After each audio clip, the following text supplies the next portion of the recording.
So mga idol, eto na nga ho sa naging laban ng Los Angeles Lakers kontra sa kupunan ng Denver Nuggets. Nasa top 3 yan dito sa Western Conference mga idol. Nakita nyo kung paano pinahiyaan ng Lakers ang Denver Nuggets kahit walang Rui Hachimura at LeBron James, no? Tignan muna natin yung naging starting 5 lineup ka ng Lakers kung bakit nga po consistent na ang kanilang pagkapanalo ngayon. Pangmalakasan nito, malaki ang tsansa na makapasok sa playoffs basta magtuloy-tuloy ang pagkapanalo. Well, nasa starting 5, syempre, etong si Luka Doncic hindi yan mawawala. Austin Reeves, Jordan Goodwin, Dorian Finney-Smith at Jackson Hayes. Actually, ito pa rin yung starting 5 na ginamit nung last game ng Lakers at ngayon nakita nyo naman, tuloy-tuloy yung magandang play. So, paano nga ba nakuha ng Lakers ang pagkapanalo sa napakagandang sistema? Nakita nyo naman, ang pinakasusi talaga natin dito, yung malakas na depensa ng Lakers, which is na ibibigayan nito nga pong si Jackson Hayes. At yung consistency ngayon ni Austin Reeves at ni Luka Doncic, nakikita nyo naman, no? Titignan natin mabuti. Kasi nga ho, nung first half pa lamang ng game, 73-59 po yung naging score. Si Jackson Hayes, merong 17 minutes, merong 7 rebounds, at merong 4 points. Luka Doncic, so far, siya yung pinakamataas na punto sa first half pa lamang.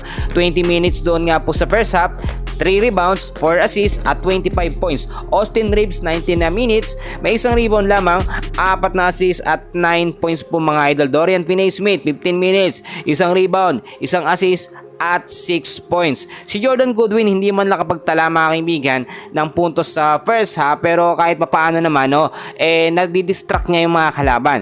So nakita naman natin ngayon mga kaibigan ko, pagdating ho ng third at doon sa fourth quarter ng game, hindi na talaga mga idol makahabol ang Denver Nuggets. Marami nagsasabi ano nga daw ba talaga ang nangyayari ngayon sa sistema ng Lakers, dahil kung titignan ho ninyo, kahit walang LeBron James, kahit walang Rui Hachimura, consistent at nagsusunod-sunod na ang pagkapanalo. Alam nyo mga kaibigan, simula ho nang dumating si Luka Doncic dito nga po sa kupunan ng Los Angeles Lakers, yung chemistry ng Lakers na bago, no?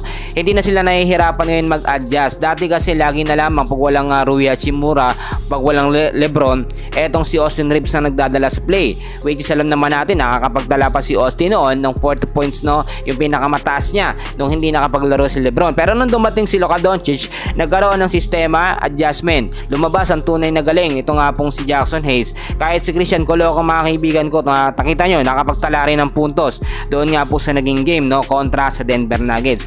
Yung tsansa ngayon ng Lakers na makapasok sa playoffs, may pag-asa pa mga idol. At dahil nga po nakuha ng Lakers ang pagkapanalo, anasa natin sa mga susunod na game ng Lakers ay magiging consistent ang kanilang pagkapanalo. Yan man ang update natin for today, no? And please, meron pa mamaya, huwag niyong kakalimutan na mag-like and subscribe. Maraming salamat po.